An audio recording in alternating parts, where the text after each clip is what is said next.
buenas tardes a todos. Vamos a dar inicio a nuestra sesión científica, entre comillas, del mes de octubre.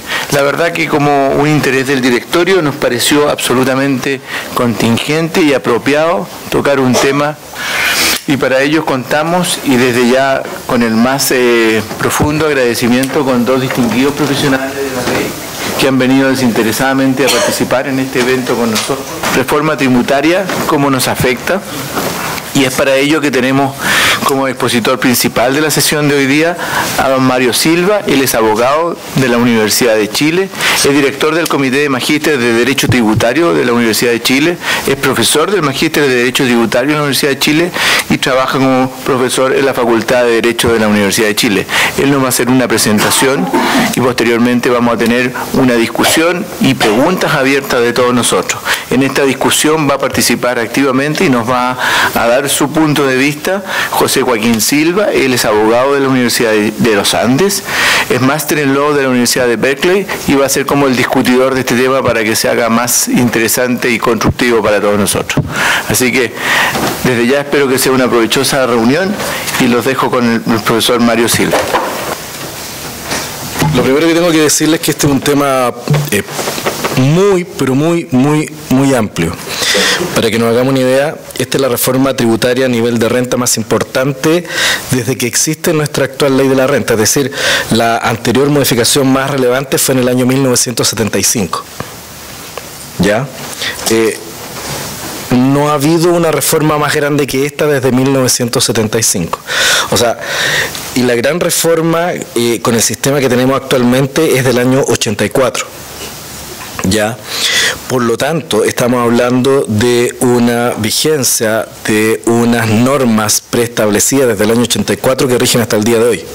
Es decir, tuvimos un sistema que duró más de 30 años hasta ahora.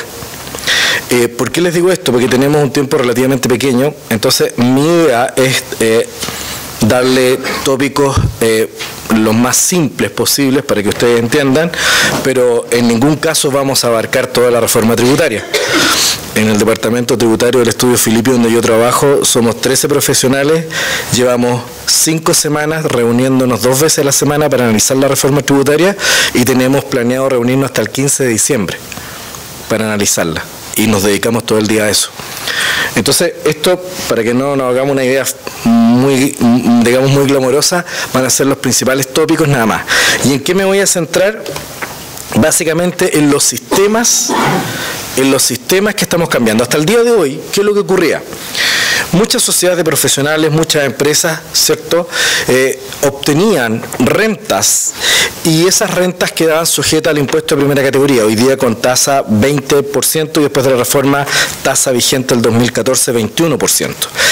Este impuesto de primera categoría era un crédito contra el impuesto terminal del socio, es decir, era un crédito contra el impuesto global complementario.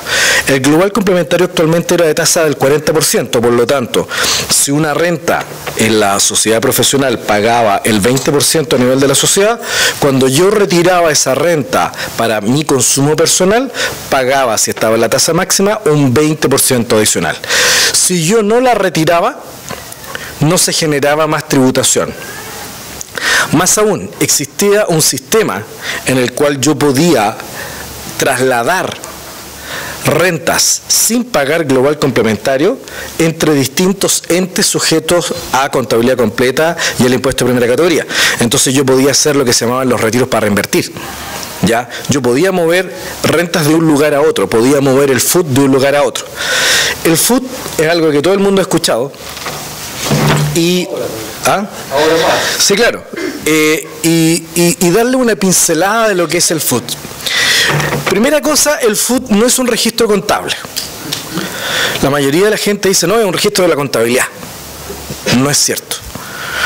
Ni en los GAP chilenos, ni en los principios contables en Chile vigentes hasta hace 2 años, ni en las normas contables IFRS existe un registro que se llame FUT. El FUT es solamente un registro tributario. Es una especie de cuenta corriente con el fisco, donde las empresas registran qué cantidades no han pagado global complementario o en el caso de los extranjeros no han pagado impuesto adicional. pero no es un registro contable, no aparece en la contabilidad. Cuando yo pido un balance no viene el FUT.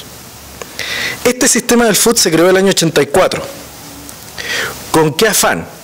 Con el incentivo de dejar los dineros dentro de la empresa. El año 84, el impuesto global complementario era de 50%. No es que yo sea tan viejo, me han contado, por si acaso. ¿Ya? Era de 50% el año 84 y el impuesto de primera categoría era de 10%. Entonces el diferencial era de un 40%. Por lo tanto, existía un gran incentivo en dejar el dinero dentro de la empresa para no pagar este 50%. Esas brechas se fueron acercando. El impuesto global complementario se redujo hasta 20%. Y se redujo el global complementario a 40 y el impuesto de primera categoría subió hasta 20. ¿Ya? Por lo tanto, la brecha del 40 bajó al 20 en la actualidad. Pero lo que perseguía el sistema era básicamente que mientras yo no sacara la plata de las empresas, incluyendo las sociedades de profesionales, no pagaba global complementario. Entonces, ¿qué es lo que pasó? Este sistema, y esta es la introducción para explicar después por qué cambia. Este sistema lo que hizo básicamente fue ser, en algunos casos, mal aprovechado. ¿Por qué? Porque, por ejemplo, las personas empezaron a comprar casas, a comprar activos dentro de la empresa, a usarlos para ellos mismos. Y por lo tanto tuvo que hacerse normas para castigar eso. Luego estaba el tema muy típico, ¿cierto?, de que las sociedades de profesionales, yo también formo parte de una sociedad de profesionales, pero de abogados, en que los profesionales ganaban dinero en una sociedad, tomaban esas utilidades, las llevaban luego a una sociedad de inversiones, donde estaba la señora, la hija, la tía, la abuelita, el abuelo, el tío de provincia, y sacaban esos dineros, digamos, hacia sus globales complementarios, con lo cual bajaba la progresividad, y a veces era tan excesivo que no solamente no pagaban global, sino que además en parte les devolvían el impuesto de primera categoría. Ese es el sistema que teníamos ahora. Entonces, ¿qué pasó? Que si bien es cierto, para las grandes empresas el hecho de tener un FUT incentivaba la reinversión, también es cierto que el FUT era a veces mal usado. Ahora, en favor del FUT está el hecho de que las normas de control existían.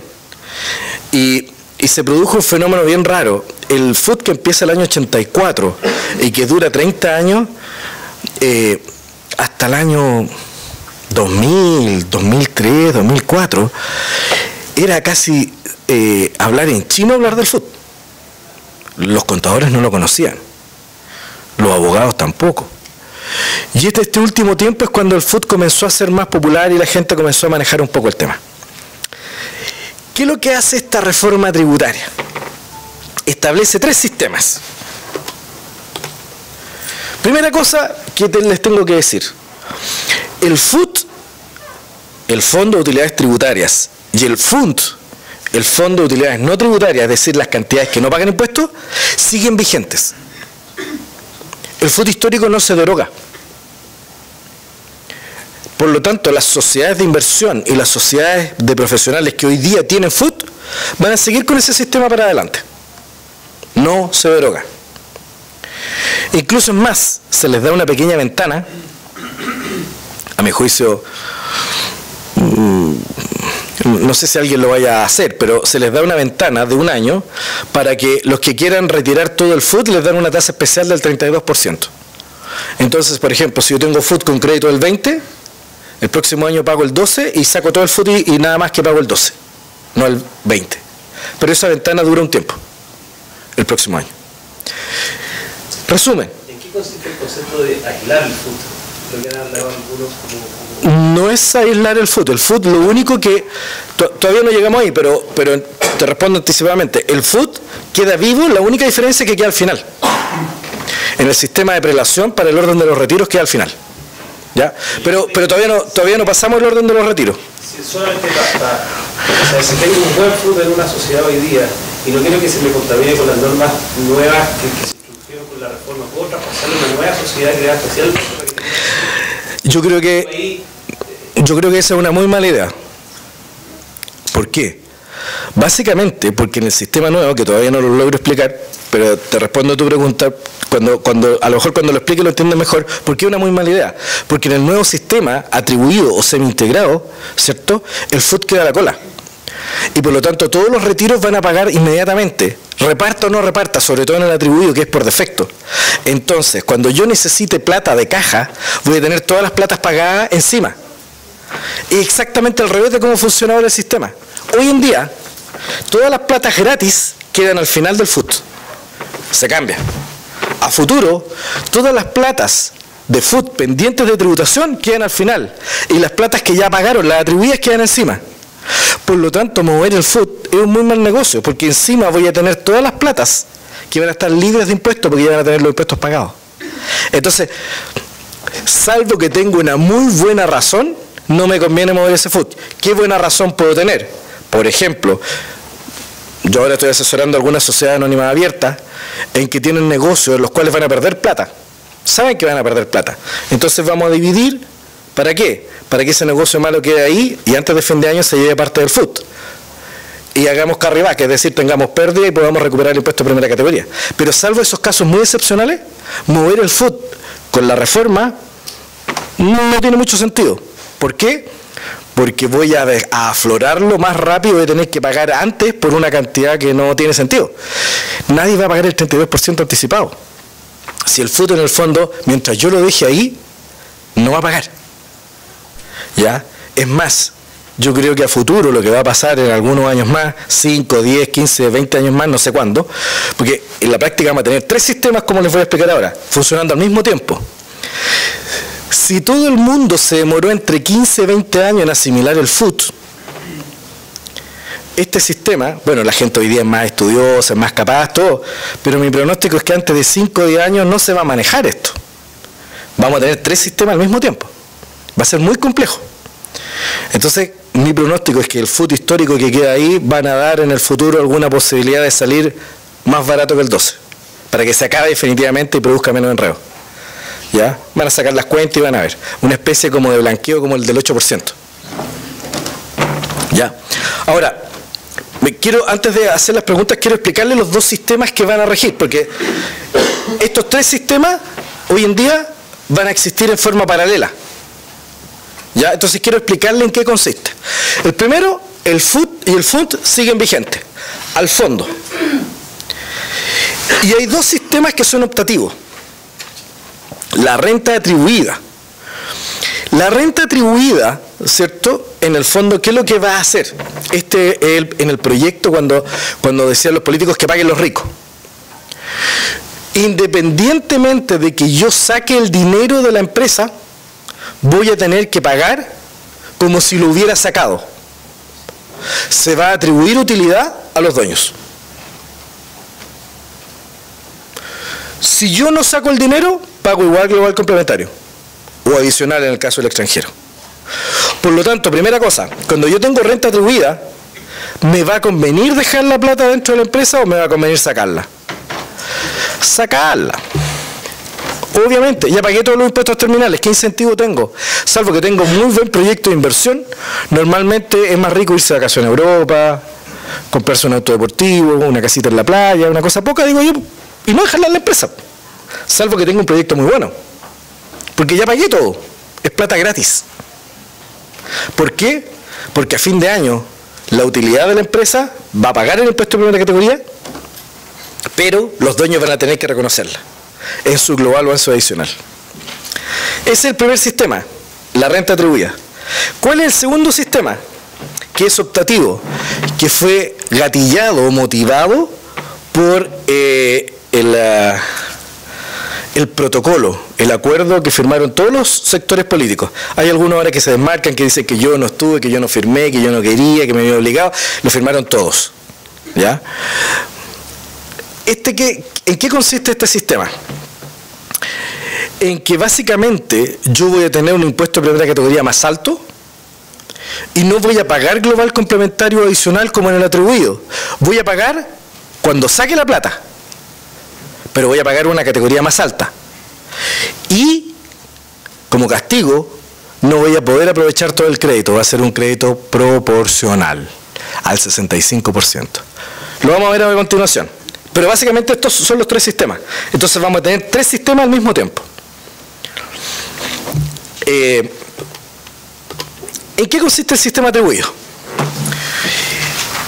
¿Qué es lo que es una RLI? Es la renta líquida imponible. La renta líquida imponible es la utilidad tributaria de la empresa, que entre paréntesis, la utilidad tributaria no es la misma que la financiera. La utilidad tributaria puede ser más grande o más chica. Una de las formas más fáciles de que ustedes sepan si su contador hace bien las declaraciones de impuestos es tomen el balance y tomen la declaración de renta. Si tienen el mismo resultado, está malo.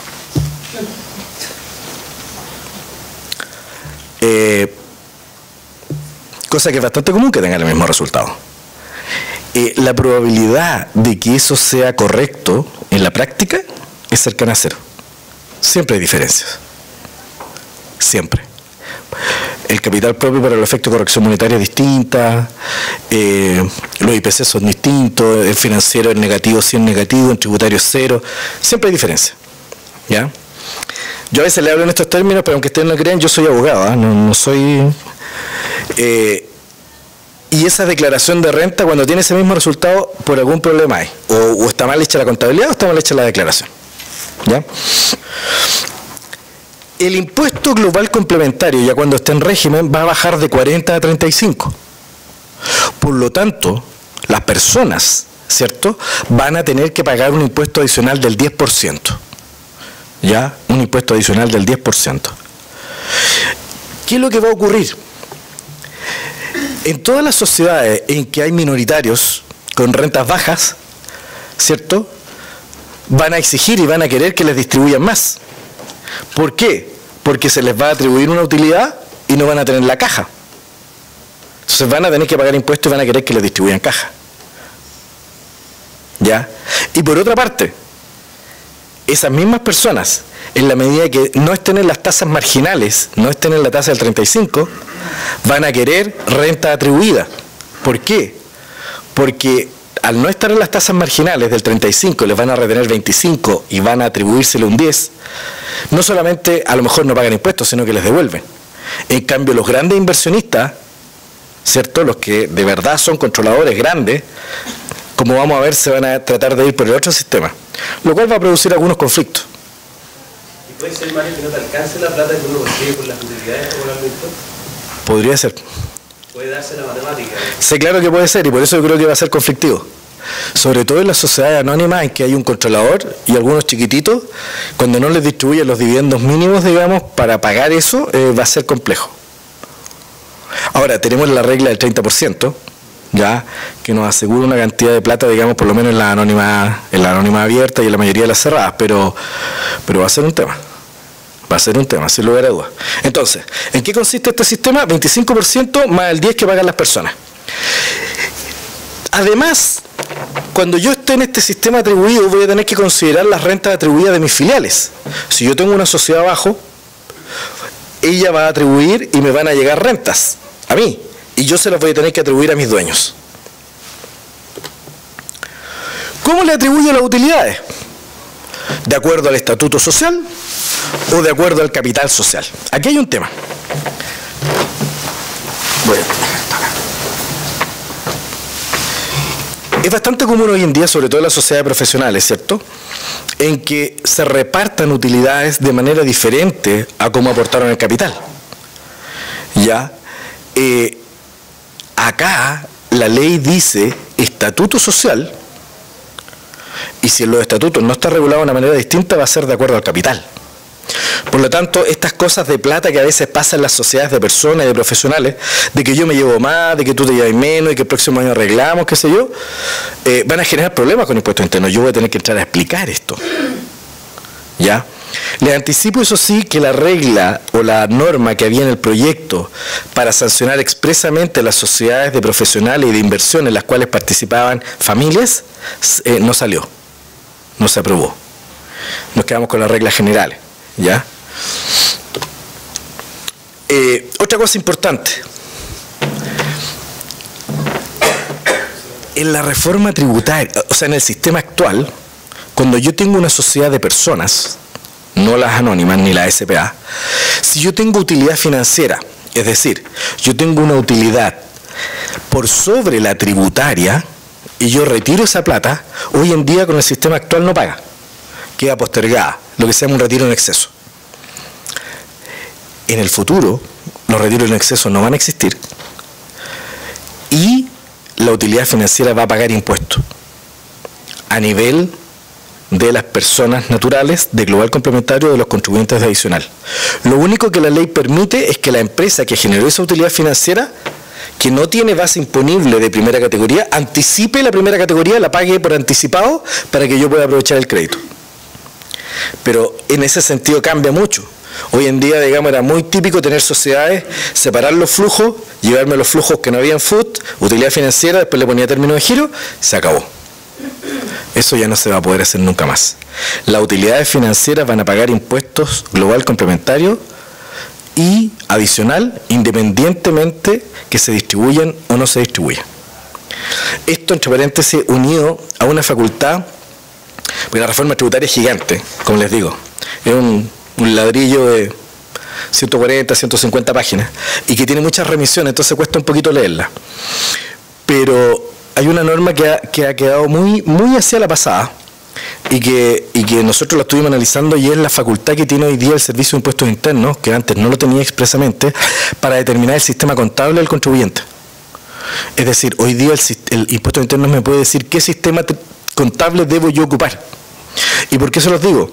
Porque los contadores más primitivos, ojalá que no haya ningún contador escuchándome, los contadores más primitivos, este cambio a IFRS, a GAP chileno, no se manejan mucho. Impuestos Internos hoy en día me puede decir, no señor, usted como obra de obligación ocupe IFRS, con lo cual los resultados de una empresa pueden ser muy distintos. ¿Ya? Y por lo tanto hacer que las personas naturales, socios, paguen impuestos de manera indirecta. ¿Por qué? Porque me atribuyen utilidades. Todo lo que la empresa gana a fin de año, paga. Y pagan los socios, los dueños. Ya nos cambiamos de sistema. Hoy en día paga la empresa, y si yo saco, pago. Si no la saco, no pago. Se acabó. Pago igual. La saque o no la saque. ¿Ya? Créditos. ¿Cómo funciona este sistema atribuido? El global complementario va a ser de cada persona con una tasa máxima de 35 y voy a tener derecho a ocupar el 25% de primera categoría completo. Sin ninguna traba, completito. Por lo tanto, la persona que está en el tramo del 35 va a tener que pagar un 10. La que está en el 25 no paga nada, y la que está en un tramo de menor del 25 le van a devolver. ¿Qué pasa con el sistema semi-integrado? Que es el segundo. Primero, la tasa de impuesto de primera categoría en definitiva va a ir subiendo, pero va a llegar a un 27. En el anterior llegaba a un 25, ¿cierto? Es decir, voy a tener un sistema con un beneficio, pero con un impuesto mayor, 27. El global complementario del adicional solo se va a pagar cuando se distribuyen las utilidades, a diferencia del atribuido. En el atribuido, se distribuye o no, pago, el dueño. Acá, no. Acá pago el 27 y no pago global, ¿ya? Sino solamente cuando retire, cuando me lleguen dividendos. Es decir, esto es una especie de mix del FUT. No le quieren llamar FUT, porque es como... Claro, es como que es satánico, ¿cierto? Hablar de FUT es malo, pero en el fondo esto es un FUT. Eso es, ¿cierto? Y el crédito que tengo derecho a ocupar contra el global complementario es solo el 65% del 27. ¿Ya? Con lo cual implica que mi tasa real máxima en este caso, cuando yo distribuya, ya no va a ser 35, va a ser o 42 o 44. ¿Por qué ustedes dicen no está claro en la ley? No está claro. ¿Por qué? Porque la diferencia está en que si yo aprovecho el 65% de crédito y solo agrego el 65 a mi base, voy a pagar el 42. Si la interpretación es que en realidad yo ocupo el 65, pero agrego el 27 completo, mi tasa final, cada 100 pesos que gana la empresa, va a ser de 44. Es decir, de manera indirecta subieron el global complementario. El incentivo es, váyase a la atribuida, que es 35. Y no se pase al semi-integrado, que en el fondo es una especie de reminiscencia al FUT, porque es satánico. Si no, va a pagar 42 o 44. Mucho más que el 35. ¿Ya? El FUT histórico continúa, tanto en la atribuida con el semi-integrado, pero al final, en el orden de prelación. Perdón. Una cosa importante, este sistema semi-integrado produjo un problema bien importante, gracias a Dios. Iba a decir que se dieron cuenta nuestros legisladores. No sé quién se habrá dado cuenta en realidad, pero yo creo que en Impuesto Interno se dieron cuenta de lo siguiente. Chile, en todos los tratados de doble tributación que tiene actualmente vigente, que son varias decenas, con distintos países, tiene la famosa cláusula Chile. Todos los tratados actualmente de Chile lo tienen. Que en el fondo la cláusula Chile es un tema de cómo yo ocupo el impuesto adicional como crédito en otro país. Y resulta que la cláusula Chile es hasta el 35. Y como yo tengo tratados de doble tributación en que me dicen que yo tengo derecho a ocupar la primera categoría y la adicional por la cláusula Chile, si no se hubiera modificado la reforma tributaria, la gran mayoría de los países habrían tenido derecho a desahuciar los tratados con Chile.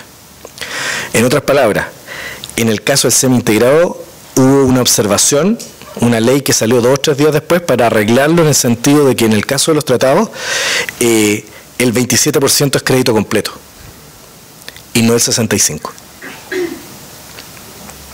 ¿Ya? En otras palabras, si hay una empresa extranjera en una jurisdicción con tratado, ellos van a tener derecho a ocupar el crédito completo.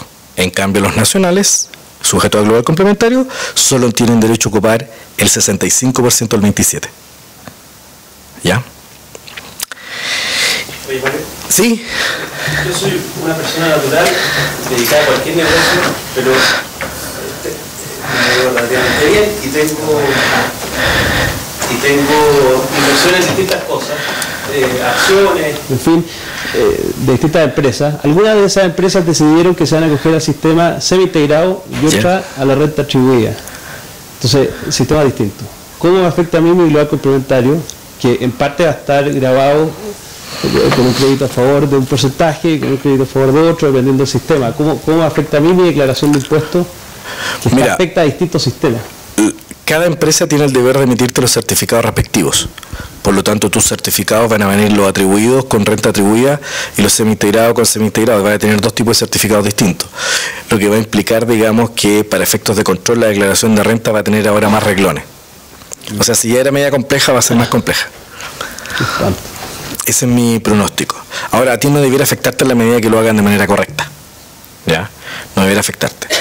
Ahora, una cosa importante, pero relativo a lo mismo que me estás preguntando, pero yo creo que es bueno que la gente lo conozca, y es que el orden de prelación de cuando yo retire con reforma ya vigente va a ser que primero voy a ir a la atribuida, lo que pagó.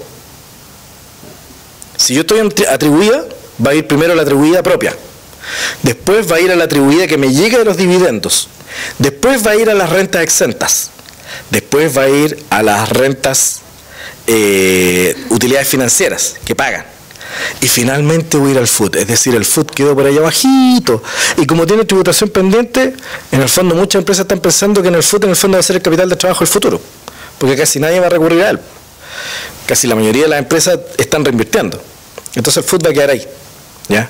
Por eso que sacarlo de ahí en la medida que yo tenga flujos previos, digamos, con más beneficios, porque la atribuida voy a pagar de inmediato. Entonces cuando se lo reparta la gente va a venir con un crédito del 25, alto. ¿Ya?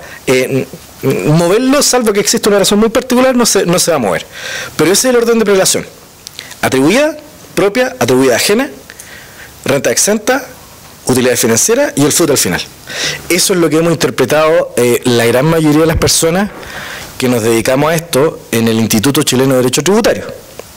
Lo cual no quiere decir que Impuestos Internos tenga la misma interpretación que nosotros, que podría ser distinta, que eso está en veremos, ya, porque las normas no son muy claras. Y sin pensar en clientes muy sofisticados, sino que en personas comunes y corrientes profesionales que ejercen una actividad, ¿necesitamos un contador todos? ¿O podemos confiarnos en las declaraciones que nos proponga el propio Servicio de Impuestos Internos en abril y apretar clic nomás y prender vela al Espíritu Santo, digamos, para no ser multado un año después?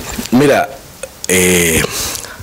yo la verdad que creo que esto se está poniendo cada vez más complejo, lamentablemente. No me quisiera asustar a nada. No, hablando en serio, se está poniendo cada vez más complejo y vamos a terminar como en Gringolandia. En Estados Unidos ningún profesional, ninguna persona hace una declaración de impuestos sin un asesor. Para allá vamos caminando, no sé en qué minuto, pero para allá vamos caminando. O sea, el hecho de tener 3 sistemas ya lo hace complejo. Así que, al igual como hoy en día, yo que soy un humilde paciente, ¿cierto? Voy a cualquier especialista y me da una cantidad de exámenes antes de hacer cualquier diagnóstico. Yo cuando era chico, ¿cierto? El médico me decía, no, usted tiene esto. Ahora uno va y le hacen 20 diagnósticos previos, ¿cierto? 20 exámenes. Esta cuestión es lo mismo, se complejizó. Así es, se complejizó. Ya no es tan fácil dar una respuesta así nomás, ¿ya? ¿Ah? Es el equivalente a lo que ha pasado con los médicos. ¿Ah?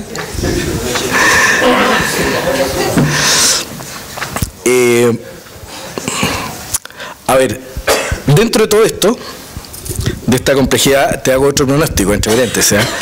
En Chile hoy en día yo creo que no hay profesionales suficientes para esto. Y va a haber grandes problemas en las empresas chicas, pequeñas, medianas, grandes, en todas, porque no existe la capacidad profesional para asimilar esto en un tiempo corto. Pero ojo, no solo los privados, también en impuestos internos, los fiscalizadores de impuestos internos tampoco conocen esto, tampoco están familiarizados. Y por lo tanto, sus revisiones y sus controles van a ser sin conocer efectivamente las normas, lo cual va a producir más conflictos y va a producir al final mayores problemas. Entonces mi pronóstico es que va a haber muchos más juicios de orden tributario en el futuro. ¿Ya? Eso es lo que yo creo que va a pasar. Bueno, dentro de todo esto, la mayoría de ustedes debe tener sociedades profesionales, ¿cierto? En estas sociedades de profesionales, el tema de que tú sacas este año y nos arreglamos el próximo va a ser un poquito complejo. ¿Ya? ¿Por qué? Porque le voy a tener que explicar impuestos internos por qué no respeté los estatutos sociales o por qué no respeté el aporte de capital. Se puede, pero va a ser más complejo. Es decir, si está informado en impuestos internos que la participación de los 4 profesionales es 25 cada uno, ¿cierto? Va a tener que atribuirse el 25 a cada uno. Y si alguien dice, no, pero es que resulta que este socio se llevó el 50%, va a haber que explicar. ¿Ya? Entonces, ahí yo veo un tema. Lo segundo es que las sociedades de inversiones, que normalmente ustedes tienen sociedad profesional y tienen una sociedad de inversión al lado de la cual hacen los retiros para reinvertir, los retiros para reinvertir se acabaron. Ya no van a ser posibles a contar del próximo año. Por lo tanto, en la medida que quieran tener sociedad de inversiones, lo que van a tener que hacer es que la sociedad de inversiones va a tener que ser la dueña de los derechos sociales de las sociedades profesionales, para que pueda retirar. Obviamente. Si es que se van a ir por el semi-integrado o es más, o distribuyen FUT en algún minuto. Porque los retiros para invertir se acabaron. ¿Ya? Y lo otro es que dentro de estas sociedades de inversión, que seguramente más de algunos de ustedes debe tener, las participaciones sociales deben estar más acordes a la realidad. Me explico. Muy típico que todos los profesionales, o médicos, abogados, arquitectos, tenían la sociedad de inversiones, ¿cierto?, en que tenían a la señora con el 5% y a los hijos con el 1%. Y después retiraba, ¿cierto?, el hijo aparecía retirando mucha más plata y la señora mucha más plata, lo cual no era real. Hoy día Impuestos Internos eso lo va a fiscalizar. Por lo tanto, las participaciones sobre la sociedad de inversiones van a tener que ser más reales. ¿Ya? Si no, nos vamos a meter en problemas. Porque una de las cosas que tiene la reforma tributaria es que le dio grandísimos poderes a Impuestos Internos. Muchos más de los que tiene hoy. Entonces, Impuestos Internos hoy en día, por ejemplo, no podría objetar este tipo de cosas. Y no podría objetar la forma sobre el fondo. Me explico.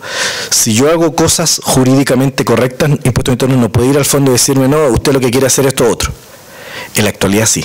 En otras palabras, si yo hago una serie de actos jurídicos para conseguir un objetivo económico, ya, y grabar por esta serie de actos jurídicos, Impuestos Internos con la reforma va a poder ir al fondo, olvidarse de todos los contratos, de todas esas cosas, e ir a la finalidad económica. Y no solamente eso, sino que además la reforma tiene un gran problema para nosotros los asesores. Y es que estableció una sanción específica para los asesores que participen en actividades ya no solo de evasión tributaria, de elusión tributaria. Es decir, dentro del marco de la ley, yo hago cosas para postergar el impuesto. Ojo, no para no pagar, para postergar, eso ya es elusión. Y los responsables, los profesionales, abogados, contadores, profesionales que intervengan, van a ser responsables de los mismos impuestos que los contribuyentes. Lo único que se logró es que se le pusiera un tope de 55 millones por cada operación. En UTM no me acuerdo cuánta era. ¿Ya? Lo cual quiere decir que los profesionales que hagan asesoría tributaria hoy en día están asumiendo riesgos, lo mismo que los contribuyentes. Porque el impuesto interno le puede cobrar a uno. Lo cual va a generar que las asesorías tributarias, ¿cierto?, sean bastante más cautelosas, no tanto por los contribuyentes, sino que porque pueden cargar con uno, obviamente.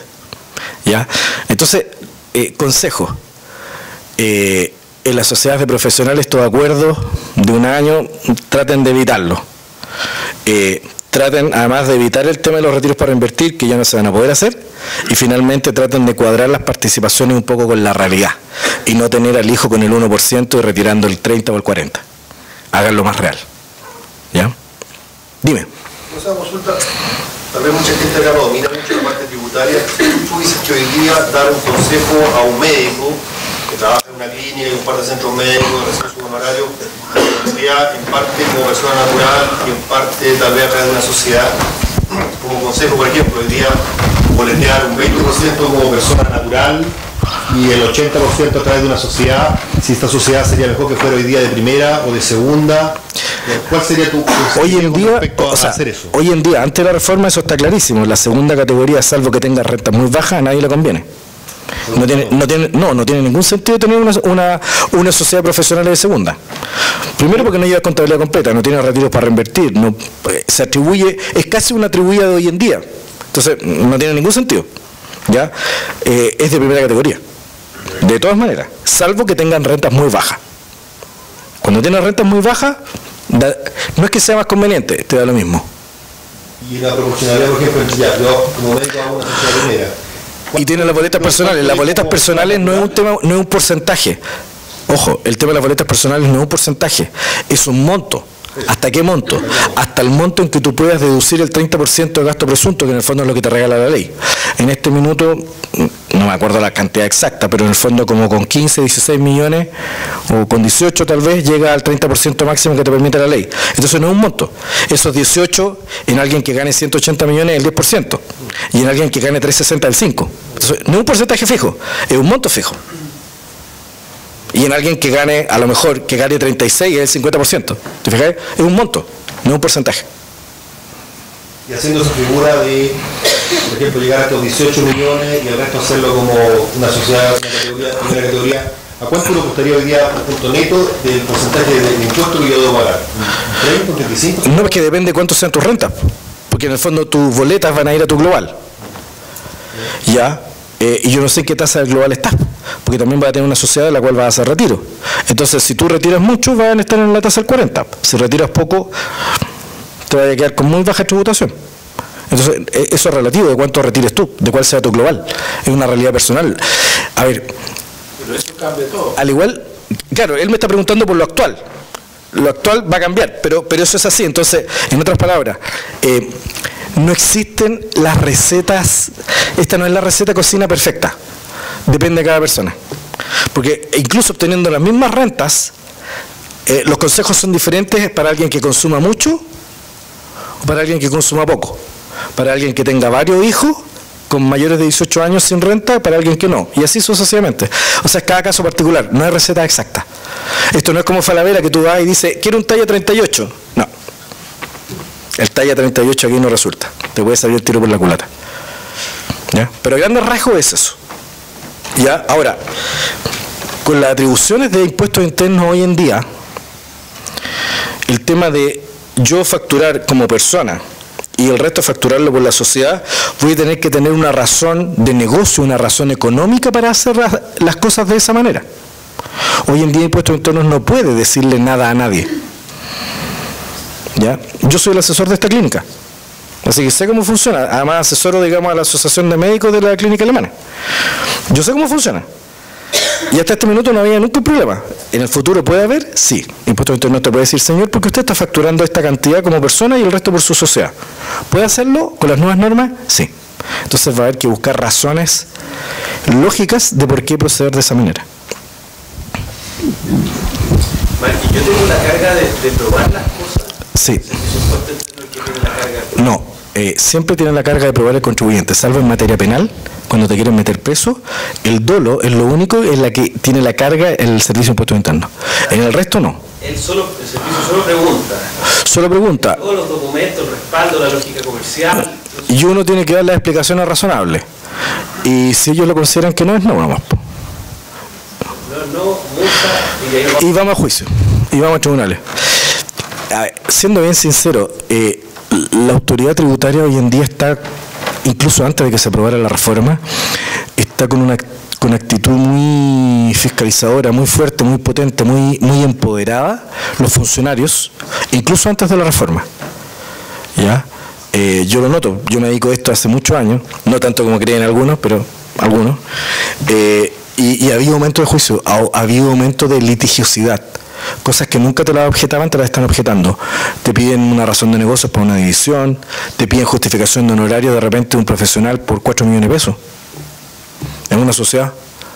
Y el representante legal y tiene una boleta por 4 millones de pesos en un año y te la objetan. Cosa que antes no pasaba. Esto me pasó hoy día de la tarde, entre paréntesis, antes de venirme para acá. Recibí de una de las sociedades de un grupo empresarial, un gerente me dijo, oye, me están objetando esto. Bueno, veamos. 4 millones de pesos. Quisiera ser mucho más buena onda, pero ¿qué quieren que les diga? De verdad que no me gusta asustar. Créanme, de verdad. Yo tiendo a ser muy optimista. Bueno, tú me conoces, siempre muy optimista, pero esta vez no. Hay gente mucho más pesimista que yo, eso sí, mucho más. Dime. Imagino que muchos de los que están acá, yo no tengo sociedad, estoy aquí porque estoy en eso de hacerla. ¿Alguna recomendación respecto, por ejemplo, a los porcentajes? Si yo hago lo que usted dice... ¿Vas a hacer una sociedad de profesionales con otros profesionales o vas a hacer una sociedad de profesionales metiendo a tu marido, a tus hijos, a tu tía, a tu abuelita? Todavía no lo tengo decidido, probablemente la opción 2, pero por eso estoy lo que hacer. Yo lo que te aconsejaría en ese caso es que trates de hacer la participación en las utilidades más reales respecto a las cantidades que efectivamente se van a retirar. Y para eso tienes que hacer una proyección de cuáles van a ser los ingresos y cuáles ingresos quieres que se le atribuyan a tus hijos, a tu marido o a otras personas que van a estar contigo en la sociedad. Entonces hay que hacer una medición económica, con números. No es al voleo. En otras palabras, me explico. Supongamos, voy a tirar números así al azar. Supongamos que tus ingresos en el año van a ser 80 millones de pesos. ¿Ok? Con 80 millones de pesos vas a estar en la tasa máxima. Después de los 50 estás en la tasa máxima. Entonces tú vas a poner a 2 hijas tuyas, no sé, estoy inventando, ¿cierto? Si tú pones a 2 hijas tuyas con un 1%, con la renta atribuida, ello significa que el 1% de 80 millones de pesos son 800.000 pesos, con lo cual vas a bajar 1.600.000 pesos, ¿cierto? Y tu global complementario va a quedar igual en los 76, va a quedar igual en el máximo. Por lo tanto, tú lo que tienes que hacer es cuánto se le va a atribuir a esas personas, y en la medida que tengan bajas cargas, ¿cierto?, las tienes que incorporar con ese porcentaje. Entonces a lo mejor tú dices, no, mira, mi hija tiene que entrar con un 30 cada una, y yo con un 40. Entonces eso va a significar que a ella se le van a atribuir 24 millones a cada una, ¿cierto?, y a ti el restante. Con lo cual la tasa marginal del global complementario se va a ver reducida. Entonces es un tema matemático, exacto, no es al voleo de porcentaje. Depende de las rentas que tenga y de lo que consuma. O sea, es bastante más científico, digamos, de lo que suena. Lo que pasa es que, por ejemplo, yo no firmé nada, pero el contador me proponía 80 a la otra persona y 20 yo. Porque me decía que así después, yo no entiendo mucho, pero claro, pasé los retiros y para todo eso. ¿Y la otra persona quién es? Mi hermana. ¿Y ella es profesional de la salud igual que tú? No, eso es poco creíble, te estás metiendo... O sea, es psicóloga en realidad, pero... Ya, pero te estás metiendo... no le he firmado, por eso estoy acá. Si los ingresos los generas tú y no ella, es ilógico que ella tenga el 80 y tú el 20. Es muy poco creíble. Claro. Entonces te estás comprando un problema. O sea, la idea es que sea más real y que sea al revés. Claro. Y ojalá, digamos, que no te convierta en la niña símbolo, porque Impuesto Interno lo que hace a veces es agarrar un caso simbólico y le da como caja. ¿No es cierto? La niña símbolo, te digo, porque a veces pasa, y te mete en un problema. Entonces, que las cosas sean más razonables. Mira, yo soy del campo, soy guasito del campo. Entonces, en el campo hay un dicho que dice, es bueno el cilantro, pero nunca tanto. Esa es la enseñanza. Y otra pregunta al respecto. ¿Qué gano yo con toda esta reforma que al final uno va a salir más asustado que tranquilo, entre hacer una sociedad médica y seguir como persona natural?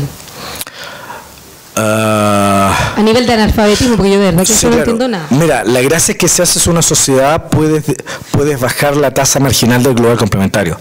En otras palabras, ¿son buenas todavía las sociedades profesionales? Sí.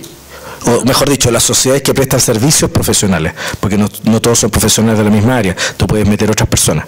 ¿Son buenas? Sí, porque puedes repartir la carga del global en varias personas.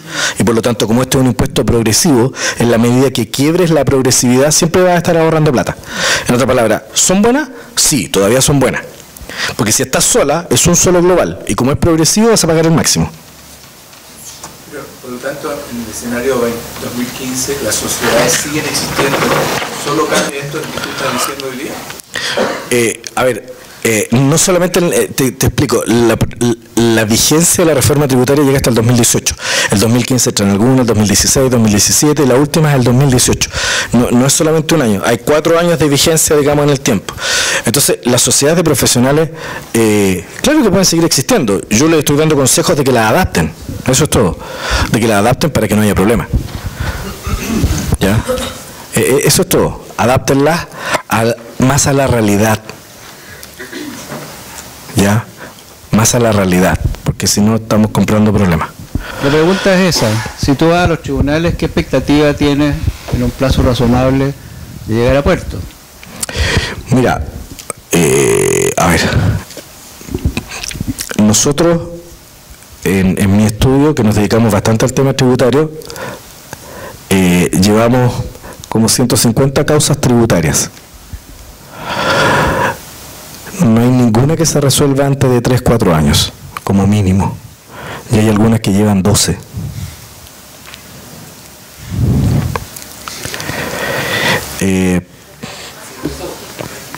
Pucha, nuevamente, esto es como... todo da cáncer, ¿cierto? Aquí hay otra especialidad, pero uno va y la Coca-Cola produce cáncer, la carne produce... Todo produce cáncer. Bueno, yo estoy haciendo más o menos lo mismo, te estoy dando malas noticias, pero esa es la verdad.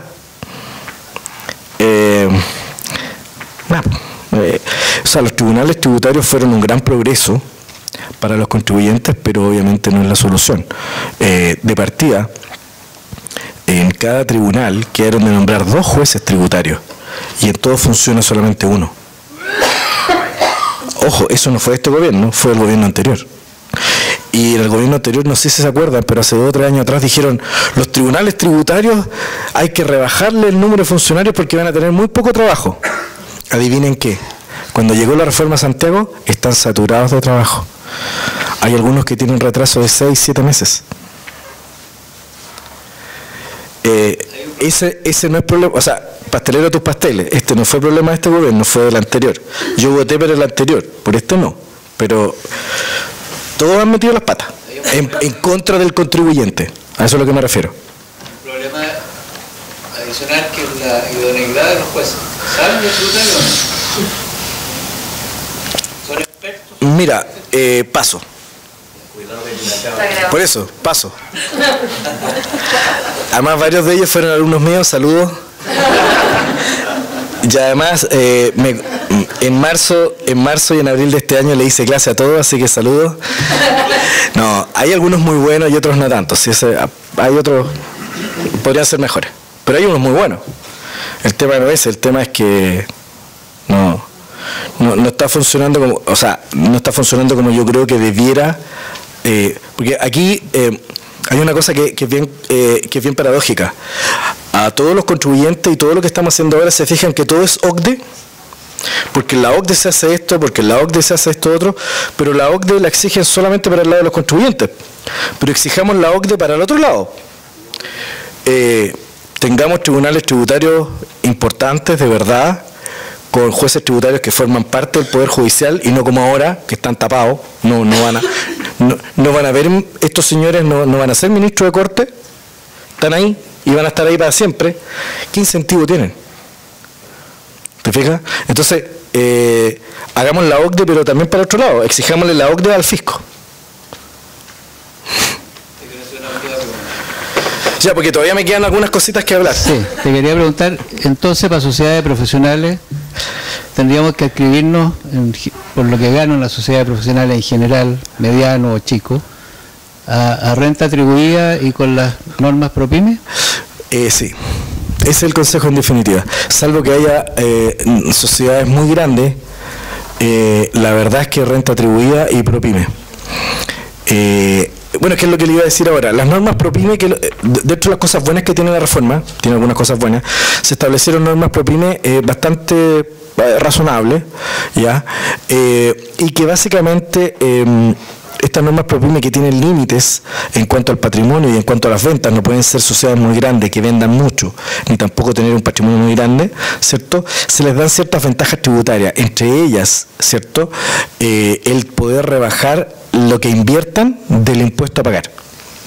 Entonces, si yo tengo una sociedad relativamente no muy grande, ya con 3, 4, 5 colegas, y me acojo a las ProPyme, puedo rebajar el 50% de lo que invierta en activo fijo como gasto de la empresa, de rebajarlo directamente del impuesto de primera categoría. Entonces tú te traes, no sé, pues, estas cosas para que le ponen un gel, ¿cómo se llama? ¿Ah? Un ecógrafo. Y de ese ecógrafo, ¿cierto? No me acuerdo los nombres, pero ese ecógrafo, ¿cierto? Tú, por el hecho de ser ProPyme, el 50% de lo que te cuesta el ecógrafo lo vas a rebajar de inmediato de impuestos. Entonces es bueno. Hay buenas normas ProPyme y yo lo que les aconsejaría es que las sociedades de profesionales que ustedes tienen se preocuparan con sus contadores de analizar y de tratar de llevarlas a esos sistemas, a los sistemas ProPyme, porque la gran mayoría, salvo, no sé, por el super cirujano plástico, la mayoría de las sociedades profesionales que no son muy grandes dan para ProPyme, pero la mayoría de las sociedades profesionales que yo conozco, por lo menos de los médicos, son normalmente de 4, 5, máximo 7, 8 personas, nunca más. Entonces van a estar dentro de las categorías, digamos, de las ProPyme, ¿ya? Hay un límite de capital y hay un límite, digamos, de venta. En la de ventas, no me acuerdo si eran como 1.200, 1.300 millones. O sea, es bastante. Es bastante. ¿Ya? O sea, claro, si tú tenías una sociedad a lo mejor con 10, 12, 15 médicos, a lo mejor te pasáis. Pero 3, 4 es difícil. No digo, salvo el super cirujano plástico ese que tiene una clínica. Ah, no, la vendió. La del camino ahí. Ya. Terminemos lo que yo les quería decir y al final dejamos otro rato para las preguntas. Las normas ProPyme, en el fondo el consejo es, oye, traten de llevar sus sociedades, digamos, a estas normas ProPyme que pueden ser beneficiosas. Esta cosa, espero que ninguno de ustedes las tenga, espero. Normas CFC. ¿Qué es lo que son? A ver, hay mucha gente, incluso hubo un candidato presidencial que tuvo el problema, que tiene sociedades en el exterior para efectos de posponer el pago de impuestos global complementario en Chile. ¿Ya? En la reforma tributaria se aprobaron las normas CFC, es una sigla internacional en todas partes de la OCDE, ¿ya? Que significa Control Foreign Companies. ¿Ya? En el fondo es que en la medida que yo tenga sociedades en el exterior, esas sociedades son transparentes para efectos del pago de impuestos en Chile. Es decir, la misma norma atribuida que me hace que yo gane en Chile, mi sociedad gane plata y yo pague global de inmediato, el mismo principio se va a aplicar para las sociedades del exterior. Entonces, todas las sociedades de chilenos en el exterior, controladas por chilenos o en las que los chilenos sean beneficiarios, o en trust o en fundaciones, van a tener que pagar esas personas global complementario en Chile. Por esas rentas, por las rentas pasivas, dividendos, acciones, inmuebles, fondos mutuos, etcétera. ¿Ya? La única forma de evitar esas reglas es trasladar estas sociedades extranjeras a países o a jurisdicciones con las cuales Chile tiene tratado. ¿Por qué se puso esa excepción? Porque con los países que tiene tratado tenemos, al mismo tiempo de tener tratado, tenemos intercambio de información. Entonces el impuesto interno puede hacerse de esa información. ¿Ya? Así que si hay alguien que tenga algo afuera, ojo, cuidado. Tiene que arreglarlo. Las normas de mayor fiscalización creo que ya las mencioné. Finalmente, y para terminar, otros pequeños cambios. Hubo cambios en el IVA, ya, sobre todo en el tema de los inmuebles, ya. Hoy en día la venta de inmuebles efectuada de manera habitual va a pagar IVA. ¿Ya? Entonces, si yo, por ejemplo, tengo 2 o 3 departamentos y se me ocurre vender uno, después vendo dentro de poquito tiempo el otro, ya puedo empezar a ser habitual. Así que, ojo, cambiaron las normas del IVA. Antiguamente, las personas que no eran inmobiliarias de verdad nunca iban a pagar IVA. Hoy en día, ojo, si se convierten en habituales puede serlo. O incluso sociedades que no tengan el giro, pero que vendan inmuebles, más de uno, más de dos, pueden tener problemas de tener que pagar IVA. Finalmente, algo que siempre pregunta la gente: ¿qué pasa con el tema de los inmuebles, con los ingresos no renta? ¿Qué pasa con el tema de las 8.000 UF? Muy simple. Se acabó el beneficio del ingreso no renta cuando yo vendo inmuebles sin contabilidad. Se le puso un tope. Ese tope es 8.000 UF. Venda uno, venda dos, esto es como que se va llenando. Entonces yo vendo un inmueble y por ese inmueble gané 10.000 UF, las primeras 8.000 no pagan, y las segundas 2.000 pagan, global complementario pagan todo. Vendí un inmueble y gané 3.000 UF, vendí otro inmueble, gané 5, estoy en 8. Al siguiente ya pago todo. Esto es como para cada contribuyente, 8.000 UF de utilidad no quedan, afecta. Y después de eso todo paga.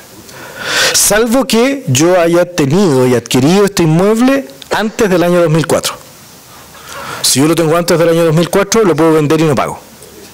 Se libera. Así es. Y eso sería. Preguntas, dudas que queden, me imagino que montones, pero las que a ustedes les puedan servir, digamos, más relacionadas con el tema suyo. ¿No? ¿Nada? ¿Tan claro, Fi? No, no creo. ¿O quedaron muy asustados? ¿Sí? Las 8.000 UF en inmuebles, ¿una sola vez? Una sola vez 8.000 UF. Pero tú puedes vender todos los inmuebles que quieras hasta antes de llegar a las 8.000 UF sin pagar. Supongamos que tú vendiste 4 y ganaste en cada uno de ellos 2.000 UF, no pasa nada. Pero cuando vendas el quinto, ya eso todo va a pagar. Es como un estanco, se va llenando hasta las 8.000. Salvo que haya sido un inmueble adquirido antes del 2004. Si adquiriste antes del 2004, ese lo puedes vender y no tienes el límite de las 8.000 UF. ¿Ok? Que entre paréntesis eso fue algo bueno, porque antiguamente, o sea, en el proyecto original, los que tenían más de 2 inmuebles y no podían tener beneficio. ¿Ya? Eso se cambió, da lo mismo. Eso no es en relación al precio al que yo lo adquirí. No, la utilidad. Utilidad 8.000 UF. Claro, porque yo entiendo que yo, por ejemplo, hoy día puedo hacer tasaciones y protocolizarlas a efectos de que eso tenga un costo que sea el piso de la venta posterior. No. Ahí leí una cuestión por ejemplo, no, eso solamente es para efectos del quinto transitorio para los agricultores. Pero para la gente común y corriente que no lleva contabilidad agrícola. Es lo que está en la escritura pública de compra del inmueble mío. La diferencia con la venta que yo haga después es el... Claro, tu costo en el fondo es cuánto tú pagaste. ¿Ya? Es lo que tú pagaste. Y lo que puedas demostrar como costo si construiste algo o mejoraste algo, en la medida que lo puedas probar. Ese es tu costo. Y después, la utilidad del diferencial de precio, hasta 8.000 UF no paga. Y más de 8.000 empieza a pagar. ¿Ok? Eso. Entonces, hoy en día, si yo quiero, por ejemplo, si yo compro un terreno y construyo una casa, tengo que guardar los papeles, digamos, porque es costo. ¿Y eso tengo que acreditarlo después? Sí, tienes que acreditarlo. Entonces, a lo mejor el tema de la protocolización va por el lado de justificar los costos. Claro. Eso. Claro, porque me conviene guardarlo para probar, digamos, cuál es mi utilidad. Claro. Entonces, resumen, ¿las sociedades profesionales sirven todavía? Sí, sirven todavía, pero háganlas más reales, ya, para que no se metan en problemas. Disculpa, tú dijiste que esto era progresivo en 4 años, o sea, no es No todo va a empezar de un paraguaso. Pero, por ejemplo, la venta de inmuebles. La venta de inmuebles empieza el 2016. Ya, cada cosa tiene su vigencia propia. El tema del impuesto de primera categoría ya subió a 21 este año, y hasta el 2017 subió a 25 y el 2018 a 27. O sea, cada norma tiene una vigencia especial. No es tan fácil, no hay una vigencia completa, lo cual deja ventanas para hacer cosas. Como deja ventanas para hacer cosas, yo lo que les diría es: arreglen sus sociedades de profesionales pronto. ¿Ya? Porque la mayoría de las normas de fiscalización del Servicio de Impuestos Internos empiezan en el 2016. Eso. En un momento dado se habló de que el impuesto interno iba a tener también control de fiscalización de las cuentas corrientes. ¿Qué pasó con eso? El secreto bancario no se ha terminado todavía. Ahora, hay una norma en el Código Tributario. Ustedes me hacen hablar de cosas, pero apague la cámara. ¿Qué pasó, Piolita? Como dicen los lolos, Piolita, mi hijo dice Piola, ¿cierto? En que impuestos internos, al parecer, si uno la lee de una manera, podría entenderse que la resolución 120 se acabó, porque le da atribuciones al servicio para pedir información bancaria de algunas cuentas específicas. Y eso pasó piola en el Código Tributario, nadie lo discutió y no pasó. Nos acabamos de dar cuenta. No sé qué va a pasar, eso va a depender de la interpretación que hagan los tribunales, porque por un lado va a tener esta norma del Código Tributario y por otra parte va a tener las normas del secreto bancario y de la parte procesal previa para pedir las cuentas. Entonces, ¿cuál deroga cuál? Ahí hay un tema. Lo mejor es no meterse en problemas para que no me vean las cuentas corrientes bancarias. Ese es el mejor consejo. Claro. ¿Dime? Los profesionales jóvenes normalmente, o muchos de ellos, empiezan a recibir sueldos de instituciones públicas, ¿cierto? Y en algún momento empiezan a hacer su actividad profesional privada y empiezan a boletear. Tu consejo es que en ese momento ellos empiecen a buscar alternativas para bajar el global complementario. ¿Cuál es tu visión? Como hay muchos cabros jóvenes que recién están en esa. ¿Cómo ves tú eso? Mira, a ver, todo este tema está en cuánta renta tengan. O sea, en la medida que las rentas de ellos sean inferiores a la tasa máxima, la verdad es que hacer sociedades o hacer ese tipo de cosas no le es rentable, y es más un gasto. Tienes que gastar en abogado para escritura, en contador que te haga las declaraciones, tiene un costo asociado. Por lo tanto, en la medida que esos profesionales jóvenes no lleguen a las tasas máximas, tú le alcanzas más o menos los 60 millones de pesos, 55 millones de pesos al año. ¿Ya? En la medida que no lleguen a esas cantidades, la verdad es que no vale la pena. No vale la pena. No vale la pena. Porque en el fondo el gasto no te va a compensar. ¿Ya? Ese es el tema. Y van a gastar más dinero que otra cosa, digamos. Sobre todo que los médicos al principio ganan bastante reducido cuando están en esas instituciones, después cuando se disparan. Claro. Ya, señores, ha sido un gusto. Con esta presentación.